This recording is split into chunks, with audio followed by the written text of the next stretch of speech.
പോലീസിന്റെ city cyber team വീണ്ടും ഒരു കേസ് രജിസ്റ്റർ ചെയ്യുന്നുണ്ട്. അപ്പോൾ അതിൽ കുറച്ച് ഓൺലൈൻ മാധ്യമങ്ങളും ഇതുപോലത്തെയുള്ള ഇൻസ്റ്റാഗ്രാം പേജിലൊക്കെ ഇങ്ങനെ മോശം പരാമർശം നടത്തിയവർക്കെതിരെയാണ് കേസെടുത്തത്. അതിലും MP പറഞ്ഞ ഈ മാധ്യമ ചർച്ചയിൽ പങ്കെടുത്ത് മോശം സച്ചിൻ ദേവിനെതിരെ പരാമർശം നടത്തിയാണെതിരെ കേസെടുത്തില്ല. സച്ചിൻ ദേവ് വ്യക്തിപരമായി പരാതി കൊടുക്കാൻ മാധ്യമ സ്ഥാപനത്തിൽ നടത്തിയ ചാനൽ ചർച്ചയിലല്ല അദ്ദേഹം ഇത് പറഞ്ഞിരിക്കുന്നത്. അദ്ദേഹത്തെ പെട്ടെന്ന് ഐഡൻറ്റിഫൈ ചെയ്യാൻ എളുപ്പമുള്ള നിലയിൽ ഞാൻ പറഞ്ഞതാണ്. പെട്ടെന്നറിയാം, പിന്നെ വേറെ ആരുമില്ല. അപ്പോൾ അതുകൊണ്ട് ഞാൻ അത് പറഞ്ഞതാണ്. അത് പിന്നീടാണ് എൻ്റെ ശ്രദ്ധയിൽ തന്നെ വരുന്നത്. ഞങ്ങളുടെ ഓഫീസിൻ്റെ ശ്രദ്ധയിൽ വരുമ്പോഴേക്കും പാവം സച്ചിൻ ദേവിൻ്റെ ശ്രദ്ധയിൽ അതില്ല.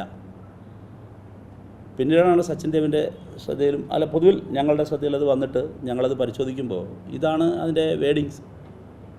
എന്തും പറയാമെന്നാണ്. അങ്ങനെയൊക്കെ ആകാൻ പാടുണ്ടോ? അങ്ങനെയുള്ളവരെയെല്ലാം കൊണ്ടിരുത്തി അതിൽ ഞാൻ ഈ പറയുന്ന പോലെ കേരളത്തിലെ മഹാഭൂരിപക്ഷം വരുന്ന മാധ്യമങ്ങളും അതിൽ ഒരു നിലപാട് സ്വീകരിച്ചവരാണ്. ഒരു മാധ്യമ സ്ഥാപനവും അവിടുത്തെ ഒരു അവതാരകനും ഒഴികെ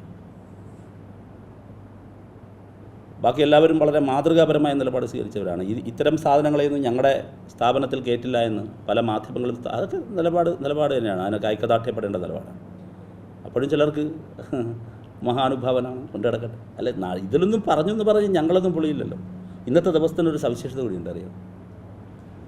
2021 തിരഞ്ഞെടുപ്പിൽ ഇടതുപക്ഷം ചരിത്ര ഭൂരിപക്ഷം നൽകി ജയിച്ച ദിവസം കൂടിയാണ് നമ്മളീ കാണുന്ന ദിവസം. ഈ പറഞ്ഞ മാധ്യമ വിശാരദന്മാരെല്ലാം എന്തെല്ലാം ഓവർ ടൈം പണിയെടുത്തു, ചാനലുകൾ പണിയെടുത്തു.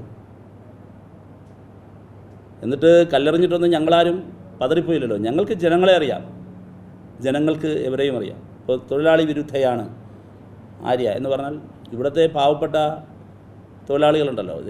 എൻ്റെ ഫേസ്ബുക്കിലും എൻ്റെ ഇൻസ്റ്റയിലും പോയാൽ ഒരുപക്ഷെ നിങ്ങൾക്ക് കേരളീയത്തിൻ്റെ സമയത്ത് ഇവിടുത്തെ ഈ ശുചീകരണ തൊഴിലാളികളും ഞാനും നമ്മൾ ഒരുമിച്ചിരുന്ന് അവർ ഭക്ഷണം കഴിക്കുന്നിടത്ത് ഞാനിരിക്കുമ്പോൾ സെൻട്രൽ സ്റ്റേഡിയത്തിലെ വെന്യൂവിലിരുന്ന് അവരോട് നടന്നൊരു സംഭാഷണമുണ്ട്. അത് ഞാനത് എൻ്റെ ഇൻസ്റ്റയിലും എൻ്റെ ഫേസ്ബുക്കിൽ ഞാൻ ഷെയർ ചെയ്തിരുന്നു. അതിൽ ഈ മേയറെക്കുറിച്ച്, ഈ ആര്യയെക്കുറിച്ച് ആ ചേച്ചിമാർ പറയുന്നുണ്ട്. ഇപ്പോഴല്ല കേട്ടോ, കേരളീയം നടത്തുമ്പോൾ അവർ പറയുന്നുണ്ട്. ഒന്ന് കയറി നോക്കിയാൽ മതി. തൊഴിലാളി വിരുദ്ധയാണ് എന്നാണല്ലോ നരേഷൻ ബിൽഡപ്പ് ചെയ്ത് വരുന്നത്.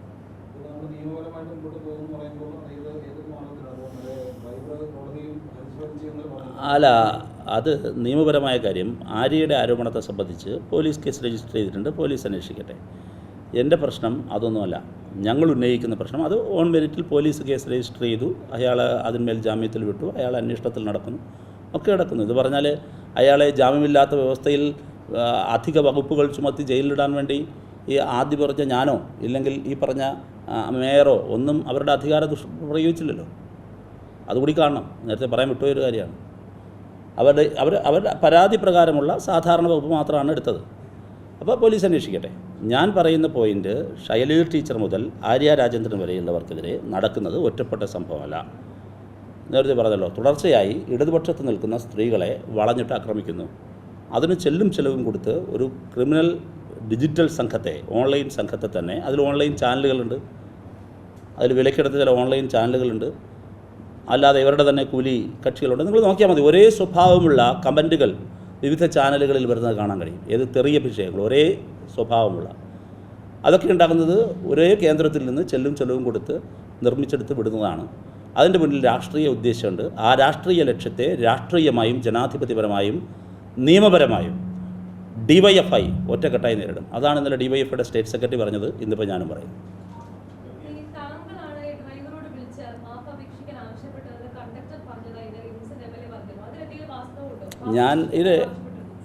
ഞാനെന്തിനാ മാപ്പ് പറയാൻ ആവശ്യപ്പെടുന്നത്? ഇയാൾ ഈ കണ്ടക്ടറിനെ വിളിക്കുന്നുണ്ടല്ലോ, ഞാൻ പറഞ്ഞല്ലോ. അപ്പോൾ കണ്ടക്ടറിനെ വിളിക്കുമ്പോൾ ഈ വിഷയത്തിൽ ഇവളുടെ മെൻ്റൽ ട്രോമ മനസ്സിലായി. അപ്പോൾ ഞാൻ ഈ വിഷയത്തിൻ്റെ പ്രാധാന്യം എന്താണെന്നറിയാതെയാണ് ഇയാളെന്നെ വിളിച്ചത്. അർദ്ധരാത്രിയിൽ ഒരാൾ വിളിച്ചാൽ ഫോൺ അറ്റൻഡ് ചെയ്തു. ഞാൻ വിളിച്ച് ഈ കാര്യം അവരോട് സംസാരിച്ചപ്പോഴാണ് ഇതിൻ്റെ ഗൗരവം മനസ്സിലായത്. അപ്പോൾ ആര്യപ്പോഴത്തന്നെ എന്നോട് പറഞ്ഞു, ഞാനത് നിയമപരമായി തന്നെ മുന്നോട്ട് പോകും, ഞാനത് വിടില്ല, ഞാനതിൽ വിക്റ്റിമാണ്. ഞാൻ പറഞ്ഞു തീർച്ചയായിട്ടും അങ്ങനെ തന്നെ നിന്നാൽ മതി. ഈ കണ്ടക്ടറിനോട് നമ്പർ ചോദിക്കുന്നുണ്ട്, കൊടുക്കുന്നതിൽ വിരോധമുണ്ട്, ഒരു കുഴപ്പമില്ല കൊടുത്തോളൂ എന്ന് പറഞ്ഞു. ഇതാണ് സംഭവിച്ചത്. പിന്നെ അതിനുശേഷം ഒരു ഘട്ടത്തിൽ പോലും അന്ന് രാത്രിയിൽ നമ്മൾ തമ്മിൽ പിന്നെ പിന്നൊരു എന്താ ഉണ്ടായതെന്ന് ഫർദർ അന്വേഷിക്കാനും പോയില്ല. കാരണം ഞാൻ ഈ കണ്ടക്ടറെ വിളിച്ചപ്പോൾ തന്നെ ഞാൻ തിരിച്ചു ചോദിച്ചു, അല്ല നീ പറഞ്ഞതുപോലെ ഇത് വിഷയം അങ്ങനെ അല്ലല്ലോ, ഇതിന് വലിയ ഗൗരവമുള്ള വിഷയമാണല്ലോ. മാത്രമല്ല അവനോട് ഞാൻ ചോദിച്ചൊരു കാര്യം ഇതാണ്, നിൻ്റെ ഈ ചോദിച്ച കാര്യം തന്നെയാണ് ഇദ്ദേഹത്തോട് ഞാനിപ്പോൾ ചോദിച്ചില്ലേ, ഇതേ കാര്യം ഞാൻ അന്ന് രാത്രി ഡ്രൈവറോട് ചോദിച്ചു, കണ്ടക്ടറോട് ചോദിച്ചു, നീയും നിൻ്റെ വൈഫും പുറത്തു പോകുമ്പോൾ ഇതുപോലൊരു സംഭവം ഉണ്ടായാൽ നിൻ്റെ നിലപാട് എന്തായിരിക്കും എന്ന് ചോദിച്ചു. അപ്പോൾ എൻ്റെ പറഞ്ഞു, അല്ല അത് ശരിയാണ് പറഞ്ഞു, ആ ശരി അവളും ചെയ്യുന്നുള്ളൂ, അവൾ ശക്തമായി നിൽക്കുമെന്ന് പറയുകയാണ്, മറ്റു കാര്യങ്ങളൊന്നും എനിക്കറിയില്ല, എനിക്കിതിനകത്ത് ഇടപെടുന്നതിന് പരിമിതിയുണ്ട്, ഞാൻ ഇടപെടില്ല എന്ന് തന്നെ പറഞ്ഞു. എന്തിന്? അന്ന് രാത്രി ആരെയും വിളിച്ചില്ല. എന്തിനാ ഇപ്പോൾ പോലീസ് ഉദ്യോഗസ്ഥരോട് ഞാൻ സംസാരിക്കേണ്ട കാര്യം?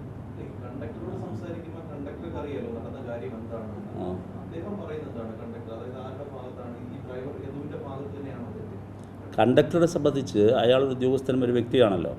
അയാൾ ആ സമയങ്ങളിൽ തന്നെ അയാളുടെ ഉയർന്ന ഉദ്യോഗസ്ഥരോട് അയാൾ കൊടുക്കേണ്ട സ്റ്റേറ്റ്മെൻറ്റുകൾ കൊടുത്തു എന്നാണ് എന്നോട് പറഞ്ഞത്. അതവർ കൊടുത്തോട്ടെ, ഇനിയും അയാൾ നിയമപരമായി നോക്കട്ടെ. അയാളെ കോട്ട് ചെയ്ത് ഞാനിവിടെ വന്നിരുന്നിട്ട് പറയേണ്ട കാര്യം എന്താ? അതിൻ്റെ ആവശ്യമില്ല, അയാൾ കൊടുത്തോട്ടെ. നിങ്ങളുടെ പ്രശ്നം അതൊന്നുമല്ലല്ലോ. നിങ്ങളുടെ പ്രശ്നം അയ്യോ കിട്ടിപ്പോയി മേയറെ, എന്നാൽ പിന്നെ തേച്ചൊട്ടിക്കാൻ പറ്റിയൊരു അവസരം കിട്ടി എന്ന നിലയിലല്ലേ പെരുമാറുന്നത്. അല്ല അതിൻ്റെ ശരി തെറ്റൊന്നുമല്ലല്ലോ. ഇതൊന്നും ചോദിക്കണ്ടല്ലോ. നിങ്ങൾ പോയിട്ട് ഈ ശിവശങ്കരൻ താമസിച്ച ഫ്ലാറ്റിൻ്റെ ചുറ്റിലുള്ള ആളുകളെ മുഴുവൻ പേരെ കൊണ്ട് ബൈറ്റ് എടുക്കാൻ വേണ്ടി പോയി ആ പറഞ്ഞ മുഴുവൻ കാര്യങ്ങളും നിങ്ങൾ ലോകത്തെ കാണിച്ചവരല്ലേ. എന്താ ഇയാളുടെ വീട്ടിൻ്റെ അടുത്തൊന്നും പോയി മൈക്ക് വെച്ചില്ല? അതേ ഞാൻ ചോദിച്ചോളൂ. ഇതിൽ വേറൊരു പഴയൊരു വ്യക്തിമുണ്ടല്ലോ, അവരെയൊക്കെ തേടി എന്തേ പോയില്ല? അന്വേഷണാത്മക മാധ്യമ പ്രവർത്തനം എന്തേ സെലക്റ്റീവ് ആവും? അതാ എൻ്റെ ചോദ്യം.